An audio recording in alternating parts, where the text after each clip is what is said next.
Well, it's good to see each one of you this morning. Jsem rád, že každého z vás dnes ráno opět vidím.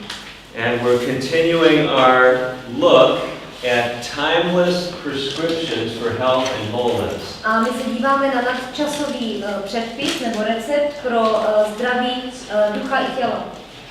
Who remembers where these prescriptions come from? Kdo si pamatuje, odkud pochází tady ten recept, to doporučení?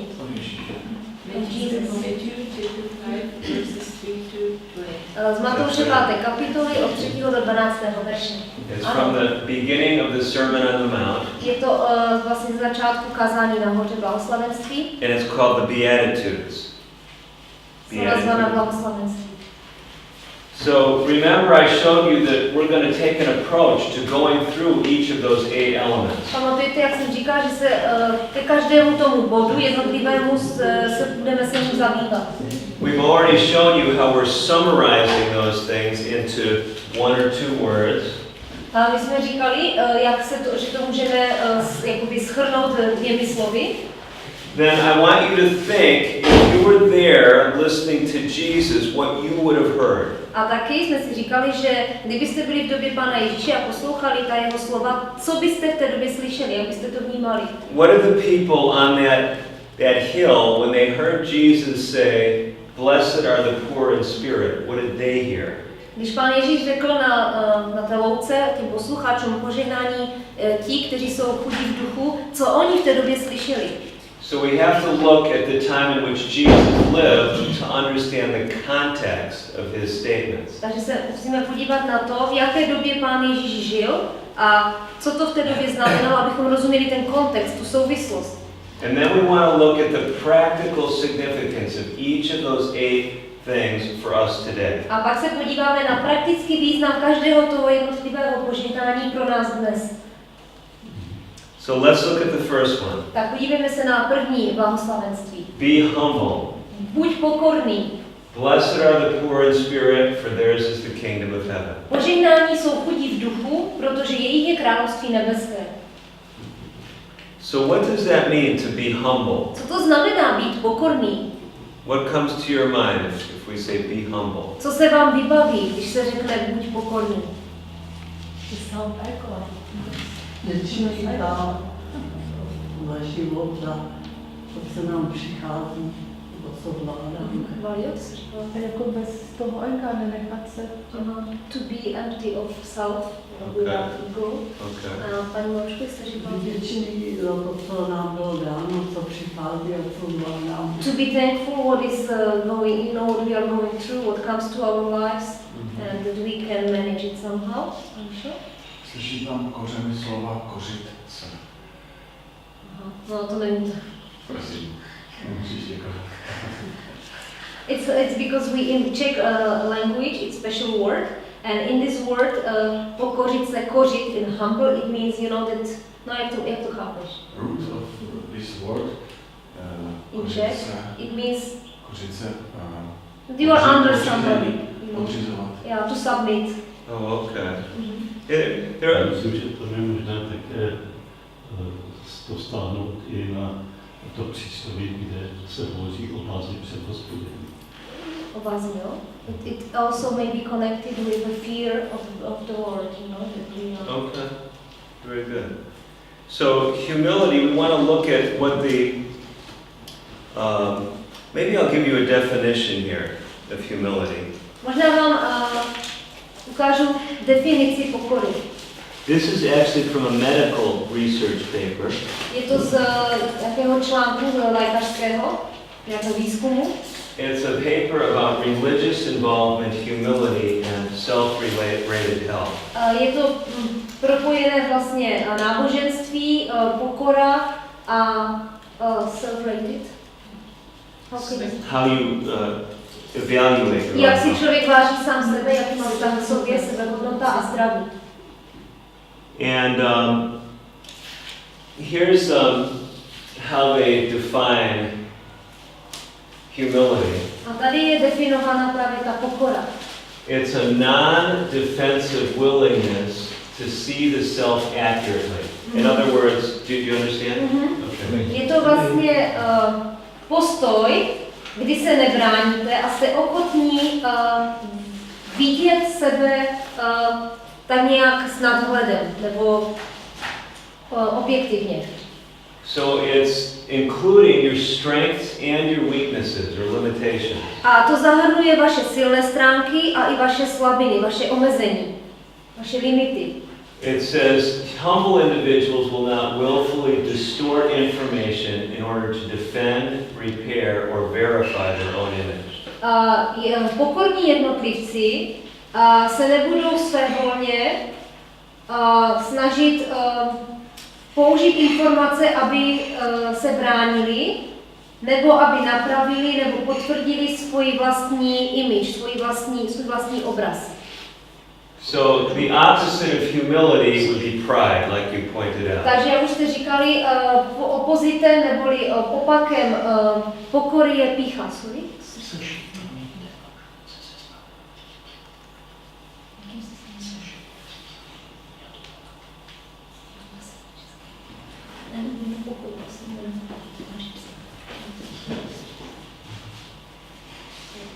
So with that in mind, let's look at what Jesus' listeners heard when they heard him talk about humility. A když už víme, co ta pokora je, tak podívejme se, co v té době slyšeli právě ti posluchači Pána Ježíše, když o tom mluvil o pokoře. Many Jews have been taught that one of the main verses in the Bible that explain how God works with people is found in Micah 6 verse 8. Mnoho Židů bylo učeno a bylo jim říkáno, že klíčový verš toho, jak Pán Bůh jakoby jedná, nebo jak je Pán Bůh, jak jedná s lidmi, je právě nalezen v Micháši 6:8. This chapter is asking how do we have a good relationship with God. V této kapitole je kladena otázka, jak můžeme mít pěkný vztah s Pánem Bohem.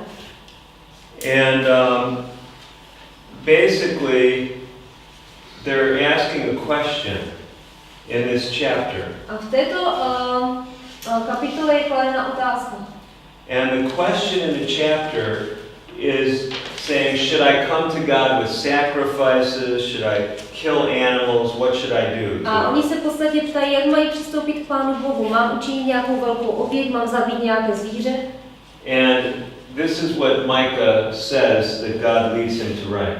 A tady vlastně Micháš píše, k čemu ho vedl Pán Bůh, aby zaznamenal. He has told you, O man, what is good. On ti řekl o člověče, co je dobré. And what does the Lord require of you? A co Bůh od tebe vyžaduje? But to do justice Abys činil spravedlnost, and to love kindness abys miloval takovou láskyplnost and to walk humbly with your God. a aby si chodil pokorně se svým Bohem. So Jesus' listeners knew this Bible verse. It was written hundreds of years before Jesus. Takže ti Ježíšovi posluchači moc dobře věděli a znali tady ten verš, nebo věděli, k čemu odkazuje Pán Ježíš, protože oni už ty verše znali dopředu, bylo to napsané před stovky lety. So what do you notice about these words? What is it talking about if you were to summarize it? Takže kdybych to měli shrnout, tak co je tady řečeno v těchto slovech? Praktikovat spravedlnost, milosrdnost. To practically live and to make justice, kindness and humility. Mm-hmm. So it's talking about virtues that have to do with our relationships with other people and with God. Takže jedná se tady o určité ctnosti, které souvisí s našimi vztahy mezi lidmi a s naším vztahem s Bohem. See, from the Bible perspective, a relationship with God affects our relationship with other people. Z pohledu úhlu biblického, náš vztah s Bohem ovlivňuje pak naše vztahy s lidmi. Religion is not a bunch of rules that somehow we earn God's favor. Víte, náboženství není o nějakém seznamu různých pravidel. To není o tom, že bychom se snažili zasloužit si náboženství nebo Pána Boha. Jesus made this clear later in his teachings. A potom Pán Ježíš to ve svých učeních ještě objasnil. In Jesus' day, there were some people that were very concerned about keeping all the rules. V Ježíšově době existovali lidé, kteří velice úzkostlivě se snažili dodržovat všechna pravidla. Do any of you know who those people were? A víte někteří z vás, co to byli za lidé? Yes, the Ano, Pharisees. farizeové. Jesus told a story about a Pharisee. Pán Ježíš vyprávěl příběh o farizeovi. He says this Pharisee was in the church, the synagogue, and he was standing and praying. A ten farizeus stál v chrámu, stál a modlil se. He said, God, I thank you I'm not like other men. A on říkal, Bože, děkuji ti, že nejsem tak jako ostatní lidé. Extortioners, those ones who take Vychloubači, money, unjust, nespravedliví, adulterers, cizoložníci, or even like this tax collector. a nebo tady jako ten vymahač daní. I fast twice a week. Postím se 2krát týdně I give tithes of all that I get. a dávám desátky ze všeho, co dostanu. So this man was very concerned about following rules. Takže tento člověk se velice úzkostlivě zabýval dodržováním určitých pravidel a zásad. When you read his prayer, how many of you feel like he was a humble man? Když si čtete tu jeho modlitbu, kolik z vás si myslí, že on opravdu byl pokorným člověkem, že vyzníval nebo vyzařuje z něho pokora?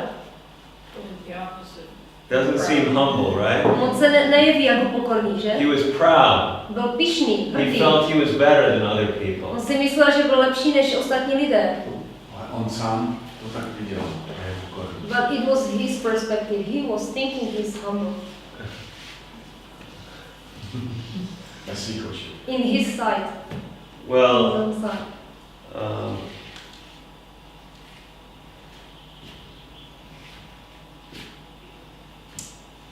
True humility, remember, is a clear and accurate perception of yourself. Víte, skutečná pokora je, že člověk velice jasně a zřetelně vnímá sebe samého. So, I mean, it's true what Richard's saying. No, myslím, že je pravda, co řekl Líša. Anyone can say they're humble, Každý může říct, že je pokorný. but if you're not willing to realize that you are like everyone else, that we all have problems, Ale pokud si nejste ochotní uvědomit, nebo nejste ochotní připustit, že jste stejně chybující jako ostatní lidé a že taky máte svoje problémy, you're living contrary to the very definition of humility. tak žijete naprosté rozpoře s definicí pokory. Now, this tax collector A ten vymáhač daní is in the same synagogue with the Pharisees. je ve stejném chrámu jako ten farizeus. But instead of standing and thanking God Ale místo, aby tam stál a děkoval Pánu Bohu that he's so much better than everyone else, za to, že je lepší než všichni ostatní, it says he wouldn't even lift up his eyes to heaven. napsané je, že ani dokonce nezvedl své oči směrem k nebi And he was pounding his chest, a byl se dlaní do své hrudi saying, God, be merciful to me, a sinner. a říká, Bože, buď mi milostiv mě hříšníků. Now, when people were listening to this story A když lidé poslouchali tento příběh in Jesus' day, v době Pána Ježíše, who do you think the average person thought was the good one in the story? o kom si myslíte, že ten průměrný posluchač, o kom si myslel, že je dobrý člověk v tom příběhu? Kdo je skutečně pokorný v tom příběhu? Yeah, they thought the Pharisee just was the good person. A oni si mysleli, že ten pokorný je farizeus, ten dobrý člověk. It's the same today. Ale dnes je to stejné. Many people that are religious leaders, they're not practicing the true principles of the Bible. Mnozí lidé v církvi, kteří jsou ve vedoucím postavení, tak vůbec nepraktikují ty pravé, skutečné principy v Biblii. The Pharisee was reading the Bible, A nejsou pokorní. A ten farizeus taky četl Biblii. but he was thinking so much about himself, not about other people. Ale on tak moc myslel o sobě a ne o druhých lidech. So the people were surprised with what Jesus said next. A tak lidé byli překvapeni tím, co hned dalšího řekl Pán Ježíš. Jesus said, I tell you, this man, the tax collector, went down to his house justified. A tak vám říkám, že tento člověk, ten výběrčí daní, se vrátil domů a byl ospravedlněn. This man was right with God. Tento člověk byl na tom dobře s Pánem Bohem. He was in a right relationship with God because he was humble. He wasn't coming to God with how good he was. He was coming wanting a relationship with God. Tento člověk měl správný vztah s Pánem Bohem, protože nepřicházel za ním a neděkoval mu, že je lepší, ale byl pokorný a uvědomoval si tu svoji slabost a tím ho Pán Bůh přijal. And Jesus said, everyone who exalts himself will be humbled. A Pán, kdokoliv se povyšuje, tak bude pokořen. But the one who humbles himself will be exalted. Ale ten, kdo se pokořuje, tak bude povýšen. Blessed are the poor in spirit. Požehnaní jsou chudí v duchu.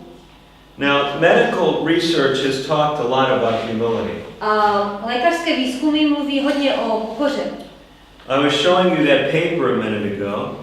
Před okamžikem jsem vám ukázal tady And řádky. I'll show you the conclusion of this paper. It's very interesting. A ukážu vám závěr tady tohoto pojednání, je velice zajímavé. It's talking about how humility helps our health and helps our relationships. A tam je zaznamenáno, jak pokora pomáhá našemu zdraví a našim vztahům. And so what they say is that humility is at least in part a social phenomenon that arises from spiritual support from fellow church members. Oni říkají, že pokora je přinejmenším aspoň částečně společenský fenomén, který vzrůstá z duchovní podpory a také podporuje to vztahy mezi členy církví. So the researchers were looking at people who were attending church. Takže ty věci zkoumali lidi a pozorovali ty, kteří jsou členy nebo chodí do nějakého sboru nebo kostela. And they also looked at those who were Christians who didn't go to church. A pak se taky zkoumali křesťany, kteří nechodí do žádného společenství, do žádného chrámu.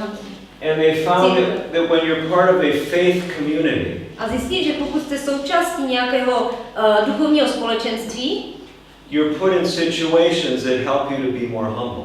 tak jste v podstatě v situacích, které vás činí více pokornými.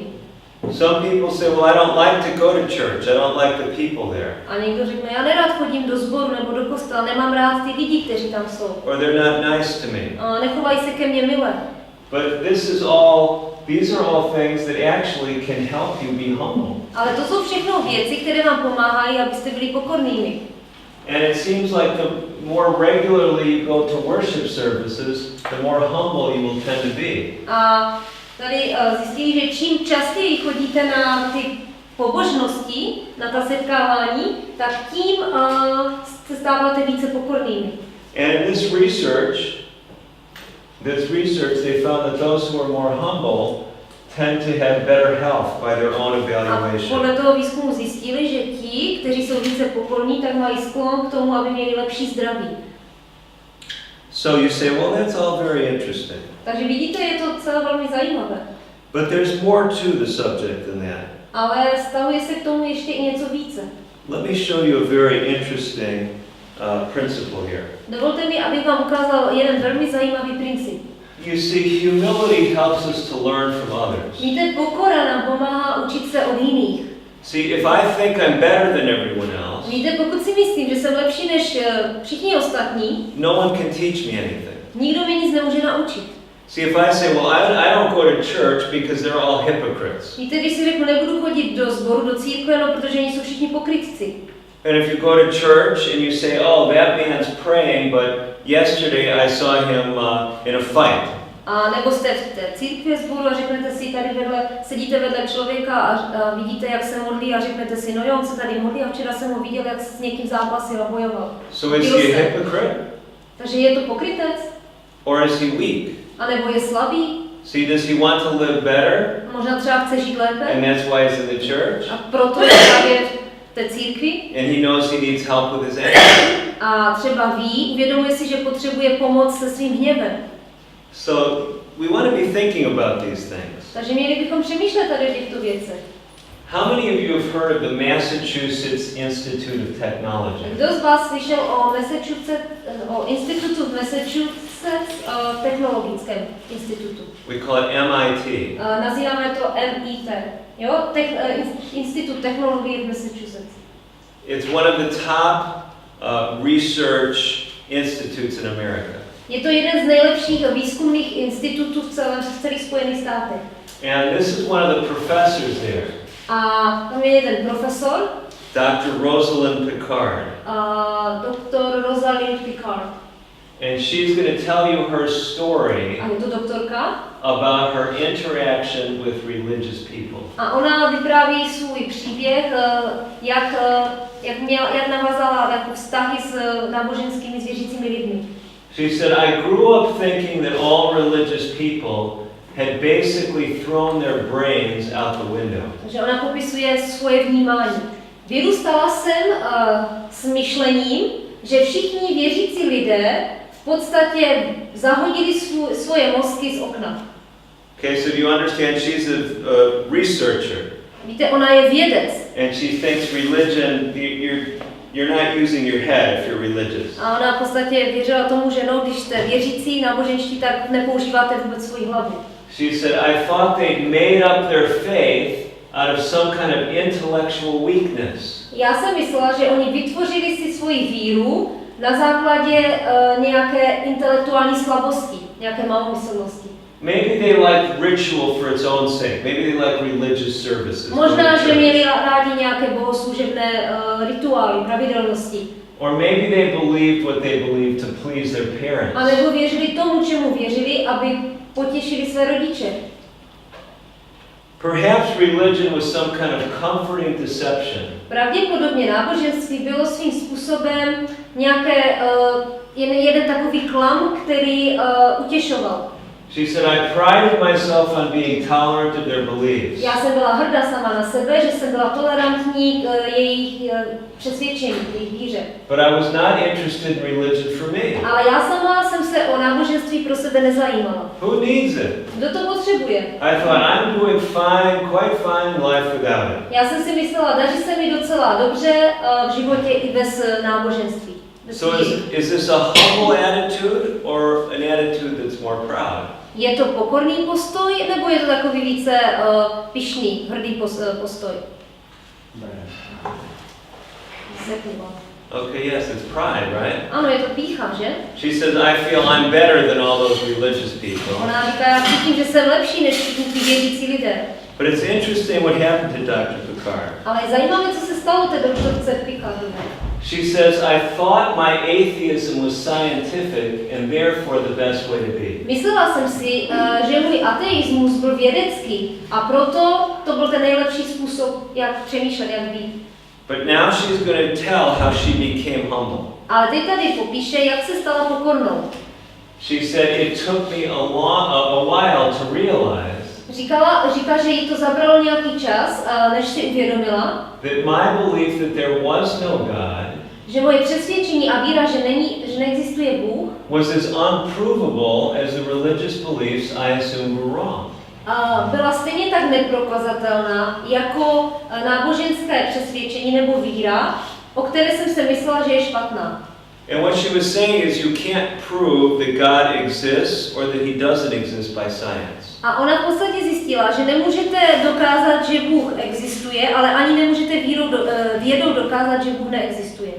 You can find things that support God's existence. Můžete najít určité věci, které podporují Boží existenci. You can find other things that cause you to question God's existence. A nebo můžete se setkat s věcmi, které vám, když se začnete ptát a klást si otázky, jestli Bůh existuje. But the Bible invites us to know God, to have a relationship with him. Ale Bible nás zve k tomu, abychom poznali Pána Boha, abychom s ním měli vztah. She said she had to face the fact that she really had not carefully considered the issues. A ona popisuje, že musela jsem čelit skutečnosti, že jsem doopravdy nepromýšlela tady tyto oblasti, nepromýšlela si tu oblast víry a duchovnosti. So basically she was saying she realized that she was poor in spirit, that she had to be humble. Takže ona si v podstatě uvědomila, že ona byla chudá v duchu a že by se měla pokořit. What do you think happened after Dr. Picard became humble? A co myslíte, že se stalo poté, co se doktorka Picardová stala pokornou? She honestly looked at the Bible. Ona se upřímně začala dívat do Bible. And she gave this talk. Look what it's called. A ona potom měla tady rozhovor. It's called Intellectual Assurance. Jmenuje se to intelektuální ujištění, že křesťanství je přípustné, zdravé, moudré. So she's saying, when I really looked at the issues, I realized that there's evidence, and in my own experience, God wants is real. A ona, když se tím začala zabývat, tak si uvědomila, že existují důkazy o tom, že Pán Bůh je skutečný. We've been talking about social support. My budeme taky mluvit i o té sociální podpoře. To really help other people, we have to be humble.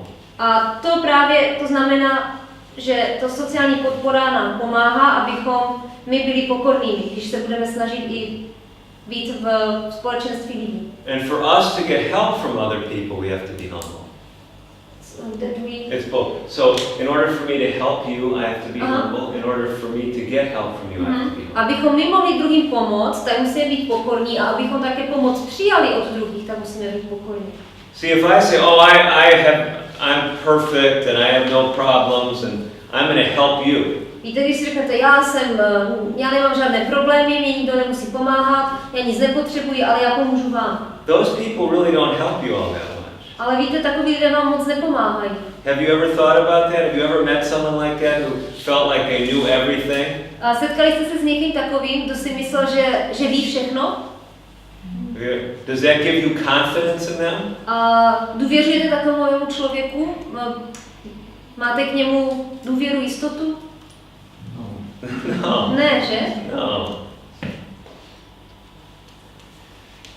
They're talking to physicians about how physicians need to be more humble. A taky mluvili s lékaři a jak lékaři by měli být více pokorní. This doctor is writing to other doctors. Tady tento doktor píše dalším doktorům. And he's saying that they need to practice humility. A on říká, že by měli praktikovat pokoru. I don't know how it is here in the Czech Republic. Nevím, jak je to tady v Česku. But in America, many doctors seem to be proud and feel like they're really something. Víte, ale ve Spojených státech jsou lékaři, kteří jsou opravdu takový pyšní, arrogantní a myslí si, že jsou někým. Tady. It's even here. Okay. There are some things that are the same in Czech Republic as in USA. Okay. But here's what this researcher says. Ale tady v podstatě, co vědci říkají.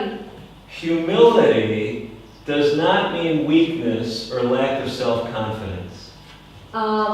It doesn't mean, yeah? Yeah. Pokora neznamená slabost anebo nedostatek sebedůvěry nebo vědomí své vlastní hodnoty. He says to be humble, you have to actually be tough and emotionally resilient. A být pokorný to znamená, že jste takový, že něco i vydržíte a že jste emočně vyzrálí a také i emočně rezistentní. Humility in medicine manifests itself as unflinching self-awareness. So it's this idea of knowing yourself. A pokora znamená v podstatě, že znáte sami sebe. Víte, kým jste.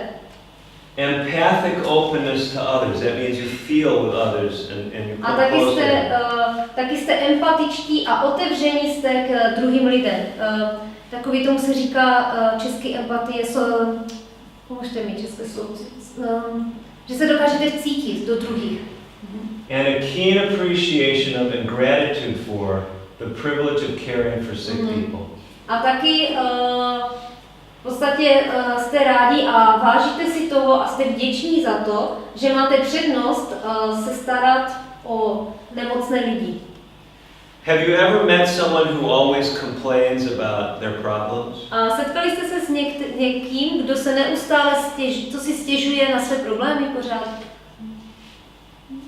So do you like to be around those people? A chtěli byste být v blízkosti takových lidí? But here's the thing. Ale tady je myšlenka. If someone's complaining about problems, Když si někdo pořád stěžuje na nějaké svoje problémy, you have the privilege of trying to help them. Vy máte tu přednost pokusit se takovým lidem pomoct. Now, one of the ways we can help them is by telling them not to always complain about their problems. A jedna z věcí, jak jim můžeme pomoct, je říct jim, aby si pořád nestěžovali. But instead of feeling like everyone has to act happy, Ale místo toho, abyste si mysleli, že každý se musí chovat pořád, jakože je šťastný, we actually have the best relationships if we share how we're hurting. Ale taky, ano, co nám také pomáhá je, abychom pořád nehrali, že jsme pořád šťastní, ale abychom se také i sdíleli s tím třeba, co nás trápí, co nás zranilo.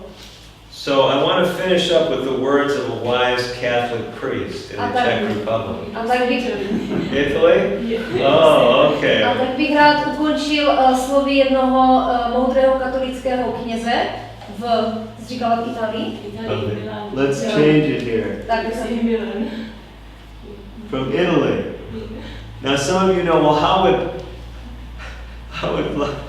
Lusty know where this happened? Takže Vlasta, víte, se to stalo? And what was the name? Because she told me the story. Aha, Vlastička mi řekla ten příběh. And she'll correct me if I don't. We are called to love Christ. Is that? Tak teď už tak mě opravuji, jsem to správně pochopil. Jsme povoláni, abychom milovali Krista. But how do we love him? Ale jak ho máme milovat? Oh, how Jak do se we máme learn naučit to ho love him? milovat? Okay. Takže jak se máme naučit ho milovat? But how do we learn to love them? Jak se máme naučit ho milovat?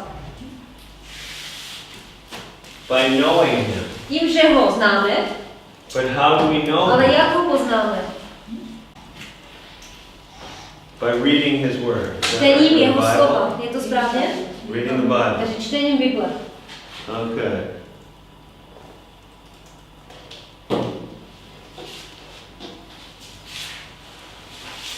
So what do you think? Is there something we could learn from the Bible? Co myslíte, je to něco, můžeme se to naučit z Bible? Oh, yeah, we'll fix that later. Okay, so what do you think? Is there something we can learn from reading the Bible? Myslíte si, že je to něco, co se můžeme naučit ze čtení Bible? I think there is, regardless of what our background is. Ano, myslím si, že je to možné nezávisle na tom, jakou minulost máme. Because the Bible reveals Jesus as someone who is very humble. Protože Bible nám zjevuje Pána Ježíše jako velmi pokorného člověka. And didn't focus on his own rights or privileges, Který se nesoustředil na svoje vlastní práva, na své přednosti, but tried to help others. ale snažil se pomáhat druhým.